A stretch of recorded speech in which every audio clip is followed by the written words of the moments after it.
They remember the scream more than the blood. Not mine, hers. A sharp animal sound that cut through the ER like glass. The moment his hand tangled in her hair and yanked her head back in front of everyone, surgeons, nurses, interns, patients on gurneys who couldn't move but could still see. And what no one saw, what still makes my hand shake when I think about it, was what the quiet nurse did next. Because in that second, when humiliation flooded the room and authority flexed its cruelty, something irreversible began. The ER didn't know it yet, but its king was already falling. Welcome to my YouTube channel. This is my story of betrayal, and if you've ever trusted the wrong person, hit that subscribe button because you are not alone. Here is how it happened. I never planned to tell this story. Not like this, not with names changed and pauses where my voice still cracks. For years, silence felt safer, professional, expected. But silence has a cost, and eventually it starts charging interest. I was reading comments on my YouTube videos the other day, and I realized I wasn't the only one. So many of you wrote about workplaces where power goes unchecked, about being underestimated because you're calm, quiet, observant, about the moment you realize kindness is mistaken for weakness until it isn't. This story is for you. At the time, I was known as background, the nurse who moved efficiently, charted perfectly, spoke only when necessary. No drama, no politics. I learned early that hospitals reward obedience more than excellence. And the ER? The ER was its own ecosystem, fast, brutal, hierarchical. At the top of that hierarchy stood Dr. Aaron Klein, chief surgeon. Brilliant hands, cold eyes, a reputation built on saved lives and shattered egos. Medical journals praised him, administrators protected him, residents feared him. Nurses learned to stay invisible, including me. People assume silence means ignorance. They assume if you don't speak, you don't see. But in an ER, the quiet ones see everything. Patterns, shortcuts, the way tempers flare during double shifts, the way certain rules only apply to certain people, and the way Dr. Klein treated Nurse Elena. Elena was new. Late 20s, competent, compassionate, she still believed skill would protect her, that if she worked hard enough, respect would follow. That belief shattered on a Tuesday night trauma surge. 3 ambulances arrived within minutes. A stabbing, a cardiac arrest, a child hit by a car. The ER snapped into controlled chaos. Elena was assigned to Trauma Bay 2, my bay. I watched her move, fast, steady hands, clear voice. She was doing everything right. Until Dr. Klein stormed in. He was already angry. Something about a delayed scan upstairs. He barked orders, not listening to answers. Elena spoke up, politely, about a dosage discrepancy. She wasn't challenging him, she was protecting the patient. That's when it happened. His hand shot out, fingers twisted into her ponytail. He yanked her head back hard enough that her chart clattered to the floor. "Don't correct me in my ER," he hissed. Time froze. You could hear monitors beeping, a patient crying behind a curtain. Someone gasped. Elena's face burned red, not just from pain alone, but from something worse. Public erasure, a warning wrapped in violence. And then, nothing. No one moved. This is the part people don't like to admit, not because they're evil, but because they're afraid. Afraid of losing shifts, afraid of retaliation, afraid of becoming the next example. I didn't move either. Not right away, because while everyone was staring at his hands still tangled in her hair, I was watching his face, the certainty in it, the confidence that this moment would disappear like all the others. He let go, turned back to the patient. The room exhaled. Work resumed. Officially, nothing happened. Unofficially, something inside me snapped into terrifying clarity. I helped Elena finish the case. She didn't cry. She didn't speak. Her hands trembled just once when she passed me a syringe. I squeezed her wrist gently. She looked at me like she wanted to ask something, but didn't know how. Later, in the supply room, she whispered, "Did that really just happen?" I nodded. "That's just how he is," someone said from behind us. "Don't take it personally." That sentence is how abuse survives. That night, I went home and couldn't sleep, not because of the trauma cases, but because my mind kept replaying details, the angle of the cameras, the charge nurse's position, the fact that Dr. Klein had violated 3 hospital policies in under 5 seconds, and something else. He'd done it thinking no one would challenge him. He was right about one thing. I was quiet. What he didn't know, what none of them knew, was that quiet people document, quiet people remember, quiet people wait until the timing is perfect. And the ER was about to learn the difference between silence and patience. Silence after something like that isn't empty. It's crowded. The next morning, the ER felt different.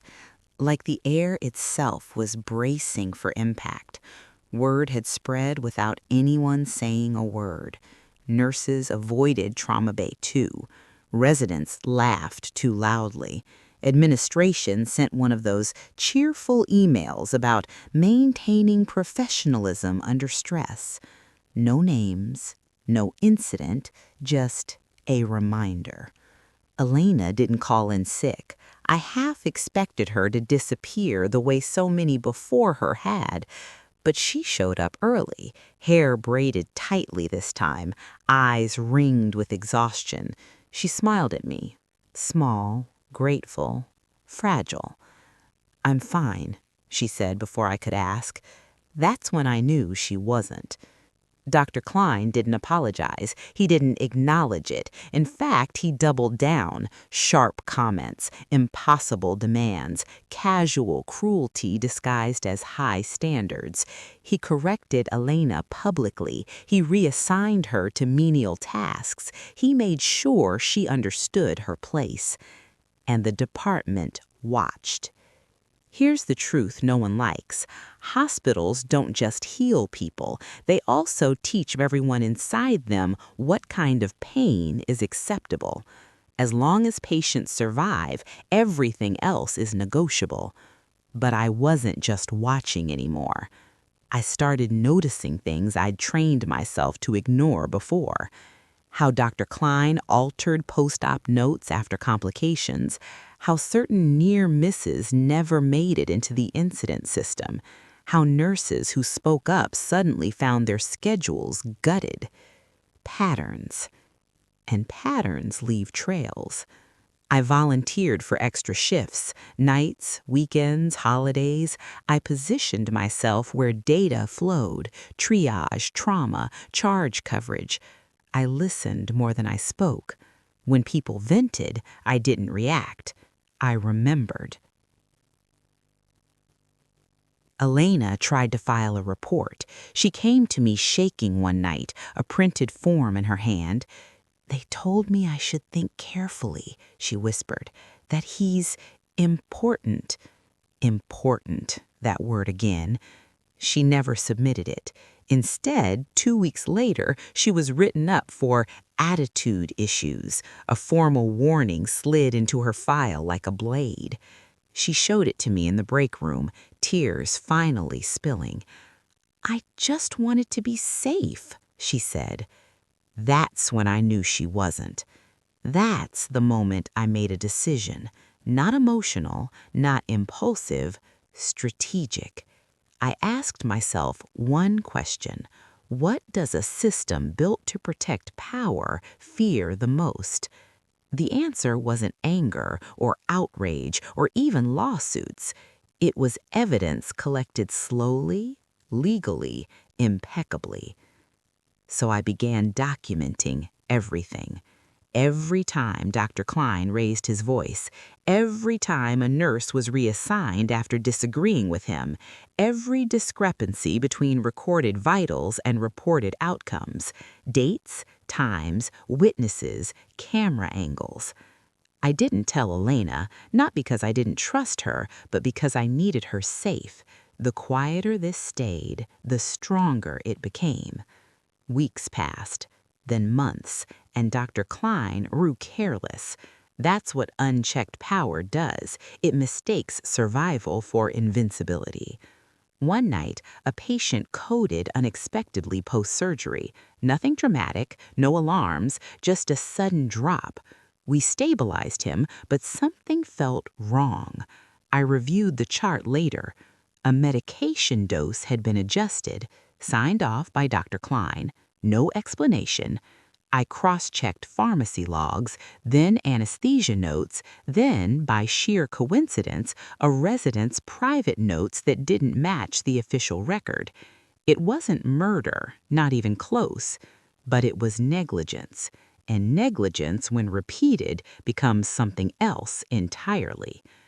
I started connecting dots, cases that had been quietly settled, complaints that vanished in no time, nurses who transferred out without explanation, residents who burned out in record time. Dr. Klein wasn't just cruel, he was dangerous. Still, one person saying this means nothing. Even a folder full of notes can be dismissed as disgruntlement. I needed corroboration. So I did something that terrified me more than confronting him ever could. I spoke. Not loudly, not publicly, carefully. I asked questions during chart reviews. I requested clarifications in writing. I CC'd compliance, not accusing, just curious. I let the system feel the faint pressure of scrutiny. And suddenly, doors cracked open. A respiratory therapist pulled me aside. "I scare him," she said. "I've seen him skip steps." A former resident emailed anonymously. "I thought I was crazy until now." Even a senior nurse, one who'd been there longer than me, slid a USB drive across the table in the cafeteria without a word. On it, incident logs that never made it upstairs. The file name was simple: Klein, backup. I went home that night and cried, not from fear, but from the weight of it. This wasn't just about Elena anymore, or me, or even the ER. This was about how many people had been taught to swallow harm because someone else wore authority like armor. But here's the part no one expects. I didn't want revenge. I wanted the truth to be unavoidable. And I knew exactly how to do that. Because hospitals don't respond to whispers. They respond to risk. And Dr. Klein was about to become the biggest risk they'd ever ignored. What I didn't know, what I couldn't have known, is that the moment someone powerful realizes you're no longer invisible, the rules change. It started subtly. A shift reassignment here, a schedule swap there. Nothing overt enough to protest, just enough to unsettle. Dr. Klein didn't confront me. He didn't need to. He let the system do what it was designed to do: isolate. Suddenly, I wasn't floated into trauma as often. My name slipped off preferred rotation lists. Requests for PTO took longer to approve. The message was clear, even if it was never spoken: stay in your lane. But lanes are only useful if you plan to stay on the road. Elena noticed first. "They're icing you out," she whispered one night, glancing around the nurses' station like the walls might be listening. I shrugged. It's temporary. It wasn't a lie. I knew exactly how temporary it was. Because while they were busy sidelining me, they were also underestimating how much access I still had. Quiet doesn't mean disconnected. It means underestimated. And underestimated people are dangerous. I shifted tactics. If I couldn't observe from the center, I'd observe from the edges. Supply rooms, recovery bays, overflow units, places where conversations happened unguarded because no one thought they mattered. That's where I heard about the audit. Hospitals audit everything on paper, but a real audit, the kind that brings in outside eyes, that was rare and terrifying. A compliance officer let it slip during a late-night coffee run. "They're nervous upstairs," she said casually. "Something about surgical outcomes trending oddly." Oddly. I smiled and thanked her. I went home and reviewed my files until dawn.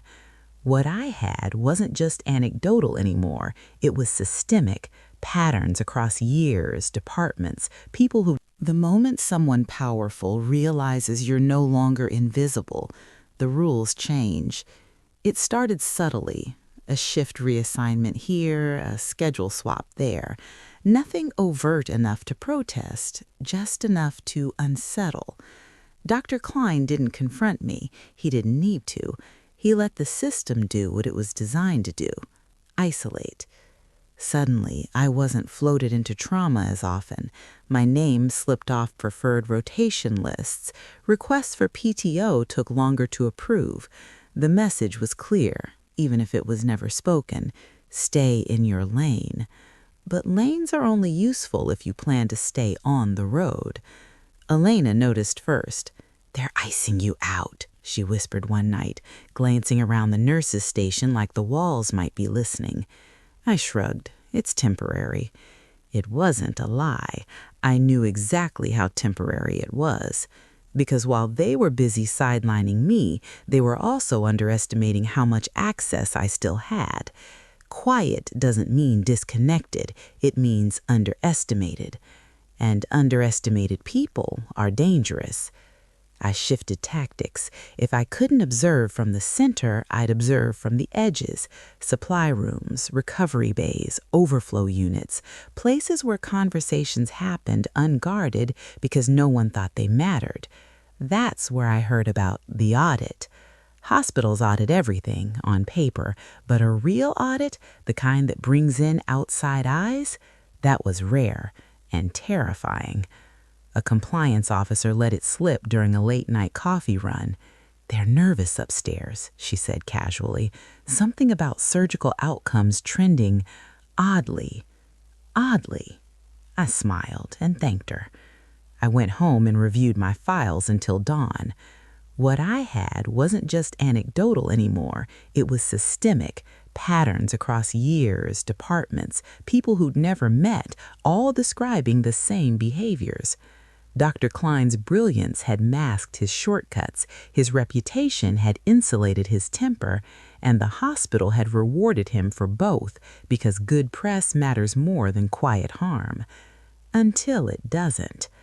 The first official domino fell when a family requested an independent review after a routine procedure left their father permanently impaired. It wasn't even one of Klein's worst cases, but it was documented just enough to attract attention. Risk management called a meeting. Dr. Klein attended. So did I. That was new. I sat at the far end of the table, notebook closed, posture neutral. He didn't look at me, not directly, but I felt it. The awareness, the recalibration. He knew something was shifting. During the meeting, he spoke smoothly, confidently. He framed complications as inevitabilities. He cited statistics. He was convincing if you didn't know where to look. But I did. When compliance asked for supplemental documentation, I offered it. Not dramatically, not emotionally, just thoroughly. Time-stamped logs, cross-referenced notes, third-party confirmations. The room changed. You can feel it when power wobbles. It's subtle. A pause too long, a pen that stops moving, a glance exchanged between administrators who'd previously looked away. Dr. Klein finally turned toward me. His smile didn't reach his eyes. "Is there a concern you'd like to raise?" he asked. The trap was obvious. If I spoke emotionally, I'd be dismissed. If I accused directly, I'd be targeted. So I didn't accuse. "I'd just like clarification," I said calmly, "on why these records differ." I slid the copies forward. Silence. Audits don't explode. They suffocate, slowly, methodically, with fluorescent lighting and neutral language that feels harmless until it isn't. The external reviewers didn't wear lab coats. They wore suits. They asked questions without tone. They took notes without reacting, and that terrified people far more than yelling ever could. Because yelling is emotional, paperwork is permanent. The ER became jumpy. Conversations stopped when doors opened. Laptops were closed mid-sentence. Nurses double-checked charts they'd written 100 times before. Even the air felt policed. Dr. Klein was suddenly polite. Too polite. He thanked staff. He asked instead of ordered. He even smiled at Elena once, an awkward, rehearsed thing that made her stomach turn. Predators don't change. They adapt. And adaptation is often the most dangerous phase. I knew retaliation was still coming. It always does when someone loses control. The only question was how. The answer arrived in my inbox at 6:14 a.m. Subject: immediate performance review. No explanation, no context, just a meeting request with HR, nursing administration, and legal.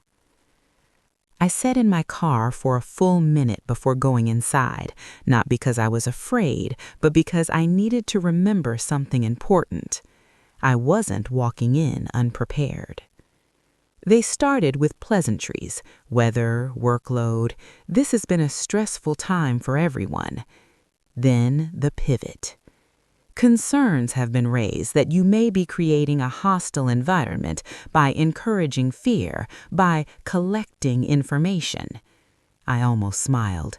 I asked, "Can you clarify what policy that violates?" Silence. Legal shifted in their chair. They didn't have an answer because there wasn't one. What they did have was a new tactic. "We're worried about your well-being," nursing admin said gently. "You seem under a lot of pressure. Perhaps a leave of absence would help." There it was. Discredit the messenger, frame resistance as instability. Classic. Effective. I declined again, calmly. I slid a folder across the table. Inside were copies of emails dated before the audit showing that I had followed every internal escalation pathway correctly, that I had asked for guidance, that I had been professional, that any so-called hostility began after oversight increased. The room went cold, because now they had a choice: protect the system or protect themselves. They ended the meeting quickly. No resolution, no apology, just "we'll be in touch." The next few days were worse than before. Dr. Klein stopped hiding his contempt. He didn't touch anyone again, but words can bruise just as deeply. "Elena," he snapped one morning, "if you can't handle pressure, you shouldn't be here." She froze. Before I could stop myself, I said, "She's doing her job." The room went silent. Every eye turned toward me. Dr. Klein smiled. "Oh," he said softly, "you're still here." That was the moment I realized something crucial. He thought this was still a power struggle. He thought if he pushed hard enough, I'd fold. What he didn't understand was that I wasn't fighting him anymore. I was letting the system watch him fight himself. Because audits don't just look at charts, they look at behavior, and Dr. Klein was unraveling. A week later, a resident formally complained, not anonymously, in writing, about verbal abuse, about intimidation, about being pressured to alter documentation. That changed everything. Once someone speaks with their name attached, silence becomes risk. HR moved faster, legal got quieter, administration stopped smiling. And then, unexpectedly, I was called to testify, not in court, in front of the board. Closed session, no phones, no recording devices, just people who suddenly realized their hospital might be liable for years of ignored warnings. They asked me why I didn't report sooner. I answered honestly, because I was taught it wouldn't matter. They asked why I kept going. I answered simply, because patients matter more than hierarchy. They asked about the hair-pulling incident. I told them exactly what happened, no embellishment, no rage, just facts. One board member looked down, another closed her eyes. That's when I knew the narrative had shifted. Not if something would happen, but how much damage control would be needed. Dr. Klein was placed on administrative leave pending investigation. The announcement came in a carefully worded email, out of an abundance of caution, no assumptions made. The ER buzzed. Some people celebrated quietly, others panicked. A few defended him, loudly. Power doesn't vanish without loyalists. Elena hugged me in the locker room, crying into my shoulder. "I thought I was crazy," she said. "I thought it was just me." "It's never is," I told her. But relief didn't last, because administrative leave isn't accountability. It's a pause, and pauses are dangerous because they give people time to plan. That night, as I walked to my car, I noticed a shape near my windshield. An envelope, no return address. Inside was a single sheet of paper. 3 words: "You made this personal." And for the first time since this began, I felt fear. Not for my job, not for my reputation, but for what someone with nothing left to lose might do next.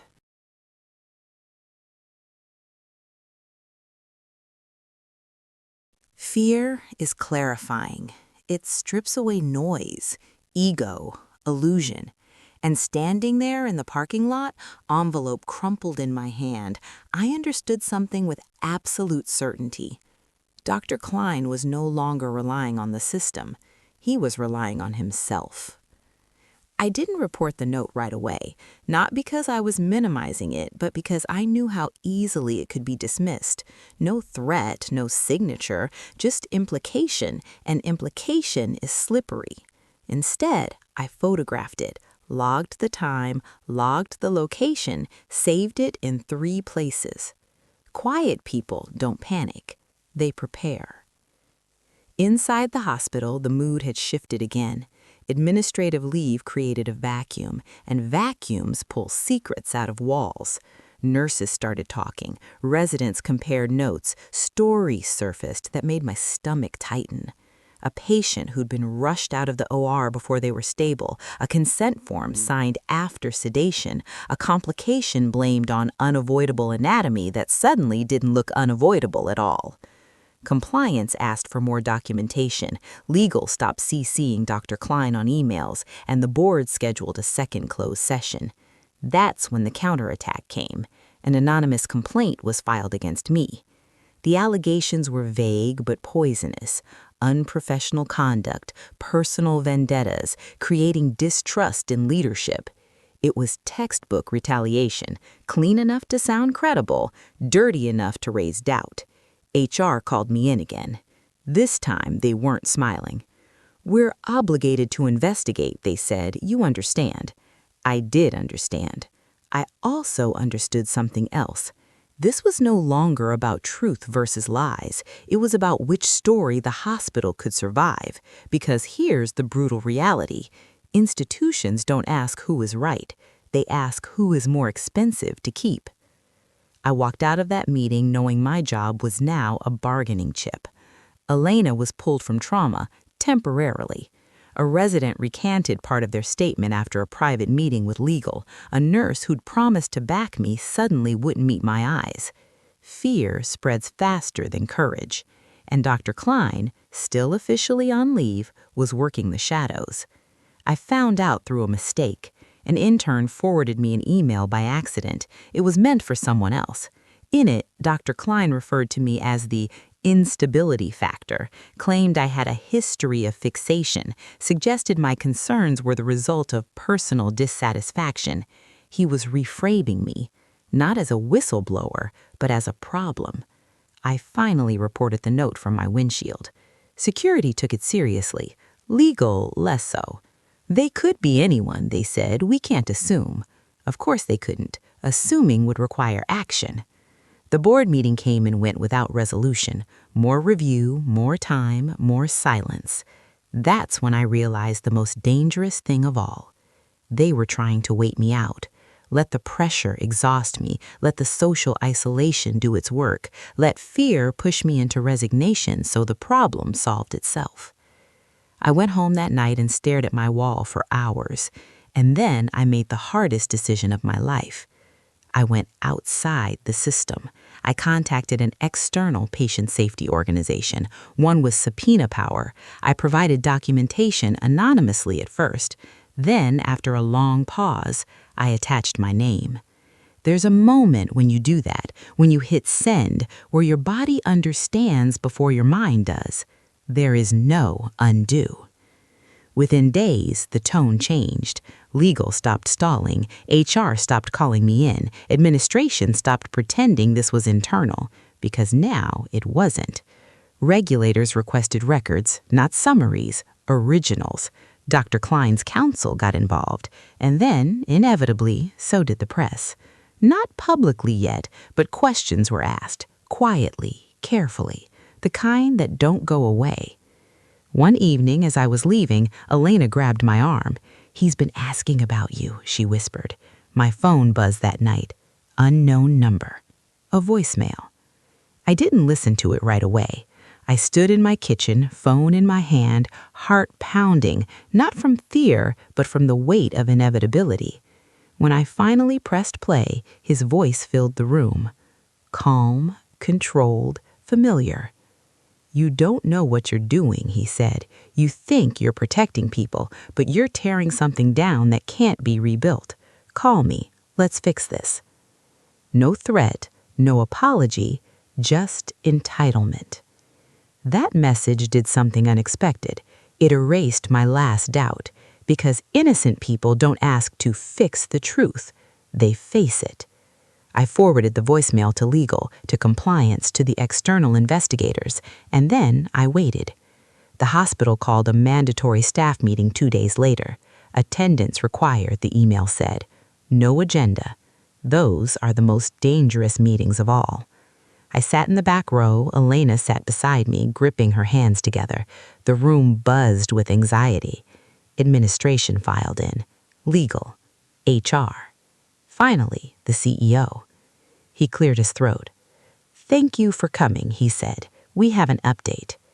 Every muscle in my body tightened, because updates mean conclusions, and conclusions mean consequences.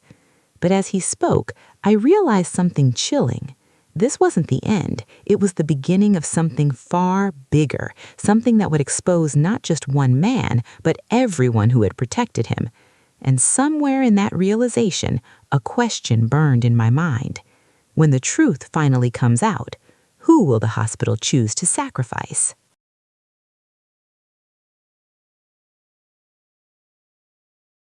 The room didn't breathe. Not a cough, not a chair shifting, just the low hum of fluorescent lights as the CEO continued, each word measured like it had been rehearsed by a legal team for days. An external review has identified serious concerns regarding conduct, documentation, and patient safety practices within the surgical department. That sentence alone felt like a fracture line splitting the ER in half. He went on, careful not to name names yet, carefully acknowledging systemic failures, carefully avoiding the word abuse. Institutions prefer abstractions. They're easier to manage than accountability. Then came the pause. The chief surgeon, Dr. Aaron Klein, has been formally suspended pending disciplinary action. A ripple moved through the room. Gasps, murmurs. Someone whispered, "Finally." Someone else muttered, "This can't be happening." Elena's hand found mine. But suspension isn't justice, it's containment. The CEO raised his hand. "This investigation is ongoing. We ask for professionalism, discretion, and patience." Patience. That word again. The meeting adjourned without questions. That's when the fractures widened. Some nurses avoided me entirely. Others nodded with quiet respect. A few looked openly angry, as if I had destabilized their sense of safety by proving it was built on silence. One surgeon passed me in the hall and said under his breath, "Hope it was worth it." I didn't answer, because worth isn't measured by comfort. It's measured by truth. Later that afternoon, I was called into legal, not HR this time. The tone was different, respectful, careful. They wanted a timeline, a full one, from the hair-pulling incident onward. I gave it. They asked if I'd be willing to testify externally if needed. I said yes. That's when they told me something they hadn't put in writing yet. Dr. Klein wasn't cooperating. He'd refused interviews, denied allegations, claimed vendetta, claimed sabotage. And then, this part chilled me. He'd hinted at shared responsibility. Translation, if he went down, he wasn't going alone. Powerful people rarely fall quietly. They pull threads. By the end of the week, 3 administrators were placed on leave. A senior attending resigned for personal reasons. Risk management quietly reassigned 2 officers. The system was shedding skin. But the most dangerous moment in any reckoning is when the truth is almost out, but not yet undeniable. That's when deals are made. I was offered one. The CEO asked to meet privately. No legal, no HR, just him. He spoke calmly, sympathetically. He praised my professionalism, my courage, my concern for patient safety. Then he made his offer. A transfer, a promotion, a sealed settlement, a confidentiality agreement. Dr. Klein would be dismissed quietly. The hospital would issue a statement about differences in leadership philosophy. No public scandal, no names dragged through the mud. And I would be safe, taken care of, protected. This is the part no one prepares you for. Not the abuse, not the retaliation, but the moment when doing the right thing requires turning down everything you worked for. I asked him one question. Will his behavior be fully disclosed to the licensing board? He didn't answer. He didn't need to, because silence is an answer. I declined. The CEO's expression changed, not angry, but disappointed. He said, "Think carefully. This path can get very hard." "I know," I replied. "It already has." After that meeting, the tone shifted again. Not hostile, formal. Everything in writing, everything documented, every interaction buffered by policy. They weren't protecting me anymore. They were protecting themselves. And Dr. Klein? He made one last move. The next morning, my phone exploded with notifications. A story had leaked. Anonymous source. Internal nurse alleges misconduct by celebrated surgeon. Selective details, omitted context, framed doubt. It painted me as obsessive, emotional, overreaching. Online comments were brutal. "She's ruining careers. Why now?" Sounds personal. Elena called me crying. "I'm scared. What if they come after us?" I was scared too, but not of losing now. Of bereaved beneath the noise, beneath the smear and the spin, was something solid. Evidence. and evidence doesn't care about opinion.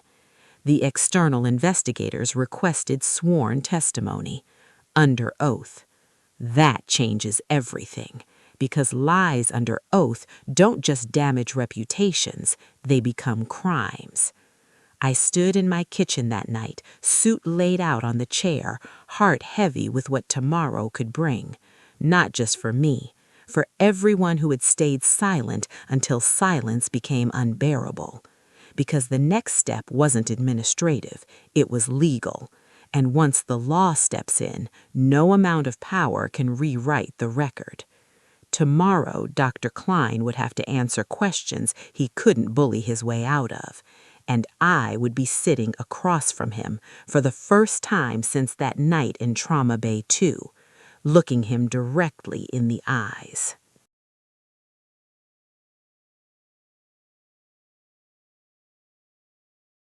The room was colder than it needed to be. Not physically, legally. Neutral walls, long table, microphones placed with intention, an American flag in the corner that made everything feel heavier than it already was. This wasn't a hospital conference room anymore. This was consequence territory. Dr. Aaron Klein sat across from me. Same posture, same tailored suit, same controlled expression, but something essential was missing: authority.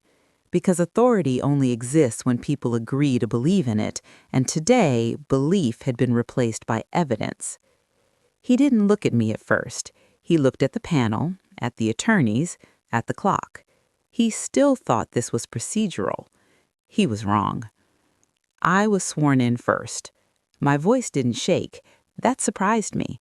I'd imagined this moment 1,000 times: anger, fear, vindication, but what I felt was clarity, clean, focused, like standing in trauma during a code when everyone else panics and you just act. They asked me to start from the beginning. I did. I described the ER culture, the hierarchy, the unspoken rules. I explained how silence was rewarded and resistance punished. I talked about Elena, not as a victim, but as a professional doing her job. Then they asked about the incident. I slowed down, because this part mattered. I described Dr. Klein entering Trauma Bay 2, his tone, his volume, his proximity. I described his hand reaching out, twisting into Elena's hair, the force, the words he used. I didn't dramatize it. I didn't need to. The room was silent when I finished. Then his attorney stood. "Isn't it true," she said smoothly, "that there were no official reports filed that night?" "Yes," I answered, "that's true." "And no video footage was submitted at the time?" "Correct." She nodded. "So this alleged incident relies entirely on memory, on perception." I met her eyes. "No," I said, "it relies on pattern." There was a murmur. She frowned. "Please answer the question." "I am," I replied calmly. "One incident can be denied. Multiple incidents corroborated independently over years cannot." She pivoted. "You had disagreements with Dr. Klein prior to this, didn't you?" "I raised patient safety concerns." "Which he disagreed with." "Yes." "So you had motive." "No, I had obligation." That's when Dr. Klein finally looked at me and smiled. It was the same smile from that night, the one that said, "You're still beneath me." His attorney finished. He leaned forward slightly, confident again. Then the panel chair spoke. "We'll now hear from additional witnesses." Elena walked in. She was pale, but she stood straight. Her testimony was quiet, precise, devastating. She described the humiliation, the fear, the aftermath, the write-up, the isolation, the way she'd questioned her own competence afterward. Dr. Klein stared at the table. Then came the residents, the respiratory therapist, the senior nurse with the USB drive, each story different, each pattern identical. The temperature in the room changed. This was no longer about if something happened. It was about how long it had been allowed to continue. Dr. Klein's attorney whispered urgently to him. He waved her off. When it was his turn, he stood slowly, adjusted his cufflinks. I categorically deny these allegations. This is a coordinated attack fueled by resentment and misunderstanding. High-pressure environments require firm leadership. What's being reframed as abuse was discipline. Discipline. That word again. Then, unexpectedly, one of the investigators spoke. We'd like to introduce an additional exhibit. A screen lowered from the ceiling. My heart stopped because I hadn't known this existed. Footage. Grainy, black and white, no sound. Trauma Bay 2. The angle was partial, but enough. Dr. Klein entering frame, Elena speaking, his arm moving, his hand pulling her head back. The timestamp froze. The room exploded. Dr. Klein stood up so fast his chair toppled. That's out of context. That footage is manipulated. The investigator said calmly, it was recovered from a backup server, missed during initial internal review. Internal review, meaning someone hadn't looked too hard. Dr. Klein's face changed. Not anger, panic. Because for the first time, denial wasn't an option. Facts had a visual, and visuals end arguments. He sat down slowly. His attorney whispered again. This time he listened. The panel called for a recess. I walked into the hallway on legs that didn't feel like my own. Elena hugged me, hard, silent, shaking. I didn't know there was video, she whispered. Neither did I said. Dr. Klein passed us without looking. When the session resumed, everything moved faster. The panel cited violations, multiple, severe. They referenced mandatory reporting failures, retaliation, abuse of authority. Then came the final blow. Given the evidence, the chair said, we are referring this matter to the State Medical Board for immediate action. Dr. Klein stood again. You can't do this. I've given my life to this hospital. The chair didn't flinch. And you abused the power it gave you. Security escorted him out. Just like that. The man who once ruled the ER left through a side door.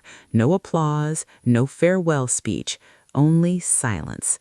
But the climax wasn't over, because as the room emptied, one of the investigators pulled me aside. There's something you...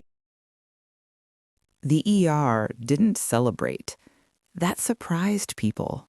They expected applause, relief, maybe even tears. But what followed Dr. Klein's removal wasn't joy, it was reckoning.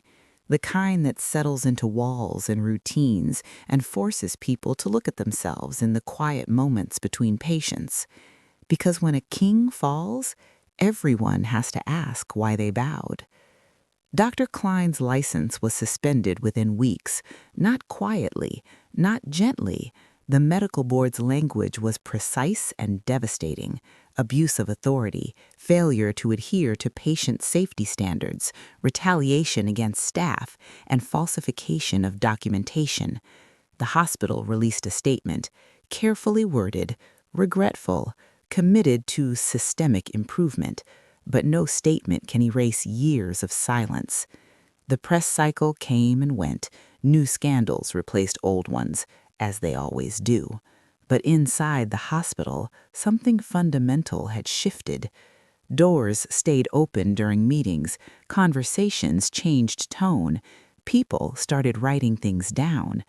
Elena transferred out of trauma, not because she couldn't handle it, but because she wanted to heal without flinching every time someone raised their voice.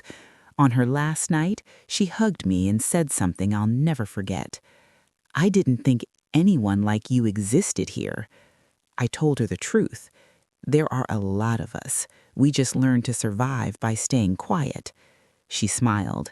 Maybe we don't have to anymore.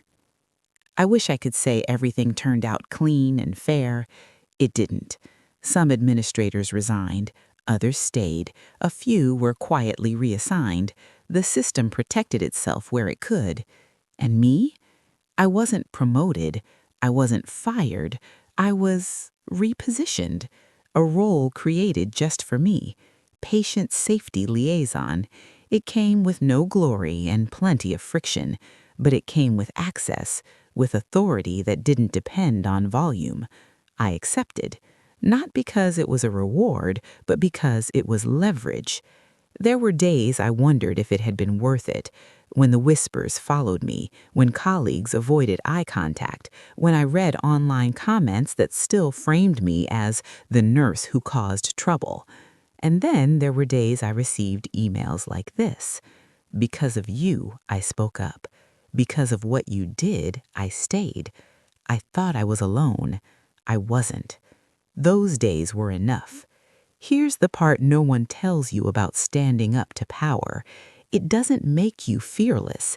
It teaches you which fears you can live with. Dr. Klein appealed the board's decision. He lost. He tried to reframe the narrative. It failed, because once the truth is documented, once it lives in records and rulings and precedent, it stops belonging to any one person. It becomes history, and history has weight. Months later, I ran into one of the administrators who had once offered me the quiet deal. We stood in line at a coffee shop across from the hospital. He looked tired. "You made things very complicated," he said. I nodded. "I know." After a pause, he added, "But maybe necessary." That was his apology. It was enough. Not forgiveness, but acknowledgement. The ER found its rhythm again. New leadership, new policies, mandatory reporting protocols that actually meant something. Cameras checked, audits real. Was it perfect? No, it never is. But it was better, and better matters. People still call me the quiet nurse. I don't mind, because quiet doesn't mean small. It means listening. It means observing. It means knowing when to speak and when to let evidence speak for you. If there's a moral to this story, it isn't about revenge or bravery or even justice in the cinematic sense. It's this: silence protects systems, documentation protects people, and power doesn't collapse from shouting, it collapses from light. If you're watching this and you're in a place where something feels wrong, if you've been told to let it go, or that's just how they are, or don't make it personal, understand this: it's already personal. To the patient who doesn't know the risk they're taking, to the colleague questioning their sanity, to you carrying a weight you didn't choose. You don't have to be loud. You don't have to be dramatic. You don't even have to act right away. You just have to remember, document, and when the time comes, decide which kind of fear you're willing to live with. Because the quiet nurse didn't stun the entire ER by yelling. She stunned it by refusing to forget. And once the truth was seen, it couldn't be unseen.